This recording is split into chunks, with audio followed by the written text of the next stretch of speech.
Ayan, nagtutulog siya. So, nalinis na daw to last week nung tao ni sir. So, after 1 week, ganyan pa rin. Yan, spray lang. Double check natin. Ganda ng lamig ha.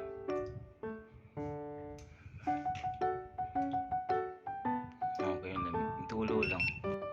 Ayun. Galing taas.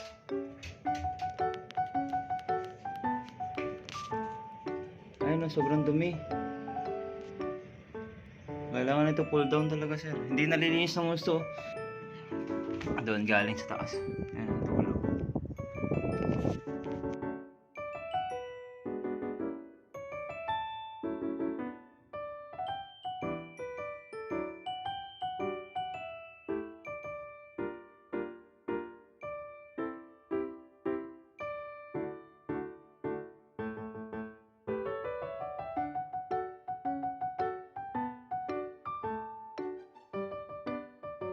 Ayan, oh. Ito sir, yung parado, yung likod. Sabing dumi, oh. Ito pa sir, yung likod nito.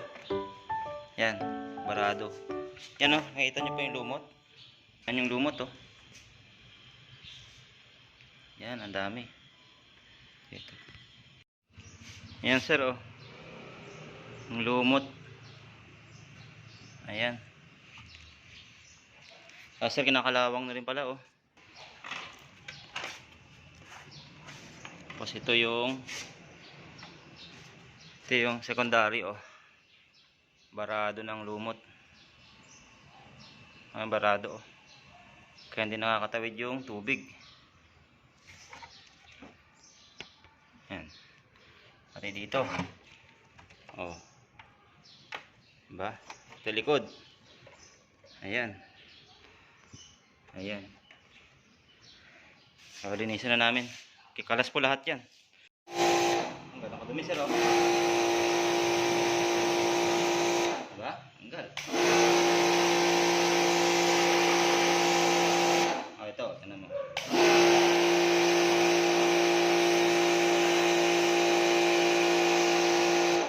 Ito.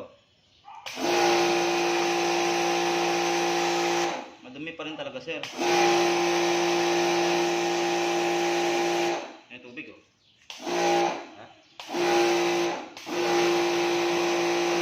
Dapat ganito lang sir, hindi yung tutok kasi yung meron kasi ang diretso lang na ganun eh. Mayuyupi yan, oh. Kita mo mayupi. Dapat malapad lang yung spray niya, ganyan kalapad. Yan. Pag ganyan sir, yung lapad, wag yung pag ganun para hindi mayupi yung pins.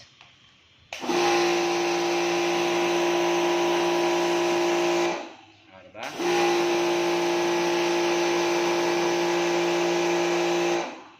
Yan.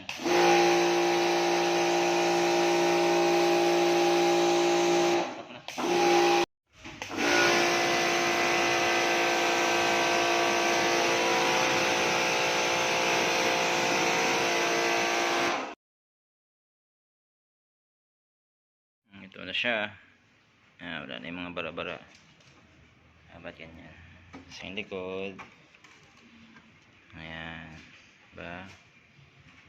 Siya kalinis. Ito na rin yung evaporator. Ayan. Linis na yan sir. Linis na linis. Deep cleaning na po ginawa natin yan sir. Kalas lahat. Para sigurado. Ito yung blower. May blower naman tayo. Tapos filter yan. Ito rin itong isa.